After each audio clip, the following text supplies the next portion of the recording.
তাইলে তো আমরা আলহামদুলিল্লাহ আজকে তেরাবি শেষ করে ফেলছি। এখন ইয়ে করেন, ওই হাবিব সাহেবদের হাতিয়া কি দিয়ে দিলে কি মুসল্লিদের কি জিজ্ঞান। আসসালামু আলাইকুম ওয়া রাহমাতুল্লাহি ওয়া বারাকাতুহু। আর আব্দুর রবির বাপে টাকা দেয় নাই কিন্তু তেরাবির, এটা মনে রেখেন। মুসল্লি সব আপনারা আছেন কেমন? আলহামদুলিল্লাহ, আমাদের ঐতিহ্যবাহী এই বখিলপুর জামে মসজিদে, আমাদের এই বখিলপুর জামে মসজিদ অনেক নাম করা একটা মসজিদ। আমরা গ্রামবাসী সবাই স্বতঃস্ফূর্তভাবে টাকা পয়সা দিয়ে প্রায় 1.5 কোটি টাকা খরচ করে মসজিদটা বানাইছি। সুতরাং এই মসজিদে যে হাফেজ সাহেবরা তারাবি পড়াইছে তাদেরকে তো একদম অসম্মান করলে হয় না, তাই না? ঠিক, তাদেরকে একটা মানসম্মত হাতিয়া দেওয়া উচিত। তো আমরা অনেক কষ্টে মুসল্লিদের কাছ থেকে চাঁদা উঠাইছি, তারপরে আমি দিছি, সেক্রেটারি সব দিয়েছে, আমরা আমাদের সামর্থ্য অনুযায়ী দিছি। তারপর আলহামদুলিল্লাহ কম দেই নেই হাফেজ সাহেবগো, তারা কষ্ট করে তারাবি পড়াইছে আমাদের। তো এখন আমি হাফেজ সাহেবদের হাদিয়াটা বুঝিয়ে দিতে আসি। আমাদের এই যে 2 হাফেজ সাহেব যা আছে, 2 হাফেজ সাহেবকে আমরা 75 করে দিতে আসি, 1.5 লাখ টাকা, তাই না? হ্যাঁ, আপনার এই যে 75,000 আছে কি জায়গা? খুশি তো হুজুর? আগামী বছরে কিন্তু আপনি কনফার্ম, আপনার টেলারটা খুব সুন্দর। ঠিক আছে, ঠিক আছে। তারপরে আপনার এই যে 75,000, আপনার টেলার তো খুব সুন্দর। হ্যাঁ, আগামী বছর আপনি আসবেন। ইমাম সাহেবটা দিয়ে দিন। হ্যাঁ, ইমাম সাহেব আমাদের সারা বছরই তো বেতন পায়, ইমাম সাহেবের তো রানিং আছে হাতিয়ে, তাই না? তাই ইমাম সাহেব তারপরে ঈদ কুরবানি আইসে, তারও তো একটা পরিবার আছে, ওই বিবেক আমাদের আছে। তারপর আমরা মুসল্লিরা তো গরিব মানুষ, দেখা গেছে যে ওই হাফেজ সাহেবকে দিতে দিতে টাকা পয়সা, আবার কারেন্ট বিল দিতে হয়, এসির বিল দিতে হয়, সব মিলে আমরা তেমন একটা না করলেও খারাপ দিই নেই। হুজুর আপনাকে 2500 টাকা দেওয়া হয়েছে। হ্যাঁ, আপনি এইটা নিয়ে আপনার লাশটাকে নিয়ে ঈদে ঈদ করে বাজার ঘাট করবেন, লাশটা সময় কিনবেন। আলহামদুলিল্লাহ, আমরা সবাই খুব আনন্দিত যে আমরা 1.5 লক্ষ টাকা আমরা হাফেজ সাহেবদেরকে দিছি। আর সব অবদান কিন্তু আমাদের, সবচেয়ে বেশি অবদান আমাদের সভাপতি সাহেবের। আমিও ওনার সাথে কষ্ট করেছি। আর সবচেয়ে আরো খুশির সংবাদ হইল যে আমাদের যে মসজিদের ইমাম সাহেব দীর্ঘদিন যাবত আসলেনি, গত বছর আমরা ওনাকে হাদিয়া দিয়েছিলাম রমজান উপলক্ষে 2000 টাকা। এবার আমরা 500 টাকা বেশি দিয়েছি। বলেন আলহামদুলিল্লাহ। ইনশাআল্লাহ এভাবে আস্তে আস্তে আমরা সবাই বাড়বো, ঠিক আছে? আগামী বছর 2600 টাকা দিব, এরকম বাড়বো। কি করেন সভাপতি সাহেব? তা আমাদের ইমাম সাহেবকে একটু অনুভূতি প্রকাশ করার জন্য দিই। হুজুর কিছু বলেন। হুজুর কি ঘামাই গেছেন? পানি দেখা যাক। রহমতের বৃষ্টি। আল্লাহ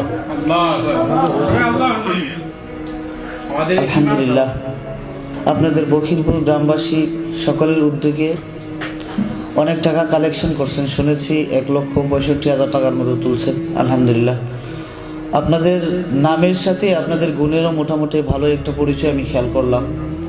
আপনারা হাফেজ সাহেবদেরকে আলহামদুলিল্লাহ মোটামুটি ভালো মানের একটা হাদিয়া দিয়েছেন। সেই হাদিয়াটা মনে হয় 75,000 করে দিয়েছেন। আলহামদুলিল্লাহ, তাদের থেকে আমাকে অনেক বড় মোটা অঙ্কের একটা হাদিয়া দিয়েছেন, 2500 টাকা মনে দিয়ে দিয়েছেন। আলহামদুলিল্লাহ, অনেক বড় একটা হাদিয়া দিয়ে ফেলছেন, এটা সকলে দিতে পারে না। সভাপতি সাহেব, ইমাম সাহেব তো চলে গেছে। হ্যাঁ, ইমাম সাহেব কোন সময় গেছে? হ্যাঁ, কত টাকা হাদিয়ে দিলাম, আবার চলে গেল মানে? কেমনে দিলেন? সেদিন মিটিংয়ে বসে তুমি ছিল না, তোমার আব্বা ছিল, একদম গুইনে গুইনে 2500 টাকা দিছি। আব্বাকে তো বুঝ দিয়ে পালাইছেন, আমাকে তো আর বুঝ দিতে পারবেন না। এখানে বুঝ দিয়ে আর কি হইলো? টাকা কম দিছি। তারাবির হাবিব সাহেবকে কত দিছেন? হেরা কষ্ট হইলে পুরা কোরআন শরীফ খতম দিয়েছে, পুরা রমজান মাস মিলিয়ে, তাকে তো একটু বাড়াই দিতে হয়। তারা মেহমান না, আমাদের 1 মাসের জন্য আসছে, তাই তাদের 75,000 দিছি। হ্যাঁ, ঠিক আছে। 11 মাস কে চালাইছে মসজিদ? আচ্ছা শোন, মাথা ঠান্ডা করি লেখা বয় একটু বসে নিরিবিলি একটা পরামর্শ করি। আপনি আমার বাবার সমান, আমি নিচে বসি। না, আমি বসলে সমস্যা নাই। পাশে বয়। হ্যাঁ, এখন কি করবি তুই? এটা মুরব্বীদেরকে বুঝ দিছেন, এটা আপনারা জানেন। আমরা কিন্তু ইয়াং জেনারেশন, আমাদের হুজুর কেমনে আনবেন, উনাকে হাদিয়া কিভাবে দিবেন, ওইটা আপনারা জানেন। এই হুজুর হইল লোভী, গেছে চলে একটু কম পড়ছে, চলে গেছে। এই ভাত ছিটাইলে কাউয়ের অভাব হয় না, ওই আর 100টা আর 500টা বাড়াই দিলে আরো কতই বা মাইসে ঢোকবে নেই, হের দরকার নেই, যা গেছে যাক। আপনি এটা কি বুঝাইতে চাইতেছেন? বুঝাইলাম, হে গেল কেন না বললে? আমি কি আঙ্গুল চুষি?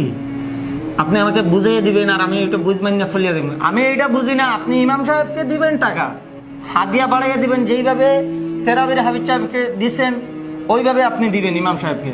উনি 11 মাস কি করছে? গরুর ঘাস কাটছে। তো সে আমাদের বললেই তো পারতো, এইভাবে চলে যায় কেউ।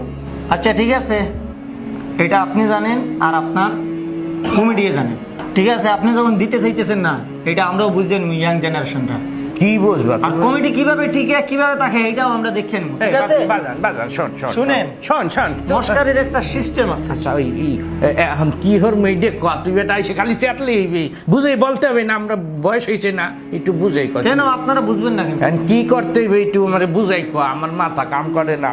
শুনেন, ইমাম সাহেবকে টাকা 20,000 টাকা দেন, উনাকে যেহেতু 75,000 টাকা দিয়েছেন, উনাকে 20,000 টাকা দেন। 2500 তো দিছি, তাইলে আর 1700 দিলেই হয়।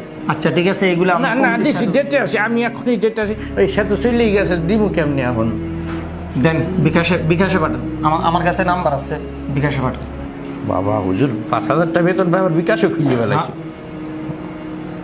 এই আমি দিয়ে দিতে আসি, দিয়ে দে, পাঠাই দিই। আর হুজুরকে বলিস মাথা ঠান্ডা করে আসতে। না, আপনি কল দিবেন, আপনারা কমিটির মানুষ, উনি রাগ করে গেছে, আপনারা কল দিয়ে আনবেন হুজুরকে। আচ্ছা এটাই বুঝি। আমি দিব আনে, সমস্যা নাই। আর এই রোজার পর বেতন একটু বাড়াই দিব আনে, ওনারে টেনশন করতে মানা হইলিস। হ্যাঁ আচ্ছা ঠিক আছে। আপনি সভাপতি আছেন, সভাপতি জায়গাটা থাকেন, সবকুল বজায় রেখা চলাফেরা করেন, ঠিক আছে? ওকে, গেলাম বাবজি। যদি আমার বেয়াদবি হয়, আল্লাহ আস্তে মাফ করিয়া দিন। আসসালামু আলাইকুম। ইয়ং জেনারেশনের আগের মতো নাই রে, সব সচেতন হয়ে গেছে। দুর্নীতি কমাই দিতে হবে, সব জায়গায় দুর্নীতি করা যাবে না। আল্লাহর ঘর ইবাদতের জায়গায় ইবাদতই করতে হবে।